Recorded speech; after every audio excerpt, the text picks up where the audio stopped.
So you enjoy being collaborative. There are certain films that you've collaborated on with filmmakers. I was interested to hear a lot of the great moments that that you were involved with films were ideas that actually came out of the collaborative process. Did I sit around claiming ownership? You didn't say it that way, but I would get the stories out of you little by little over the course of the thing. Sometimes we would pick your brain about stories, like the Ewoks were your idea, right? They're still that was idea. yours. The Yeah, voiceover from Blade Runner, that was yours. Any others we could think of?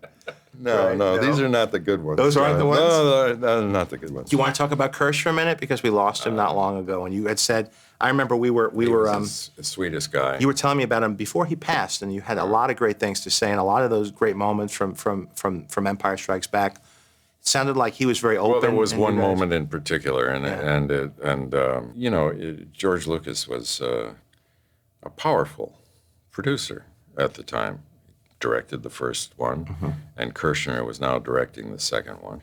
And there was a moment in it when Han Solo was about to be cast into an object later to be purchased by Kurtzman and Orsi.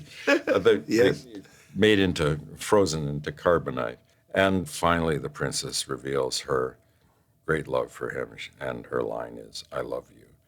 And George had artfully contrived for Han Solo to say, "I love you too." Right. No, not for you. Well, I thought it was a lost opportunity. Yeah, sure. I mean, this character never behaved so unabashedly emotional and conventional before, and I thought, are we pissing away this great opportunity for the character? You want your badasses to be a badass to the end. You want them to go down the way they lived. So I said, what's the last thing a woman wants to hear when she says, "I love you"? She says, "I love you," and I say, "I know." Right. And so we shot. You shot one like that, right? Well, we shot one, just for protection, where I spoke the line as written. And George, I think that this is fair enough to say, he went apeshit. He thought it was horrible and that it would get a bad laugh. So I was obliged to sit next to him when he tested it for the first screening. There was a laugh, but it was a laugh of recognition.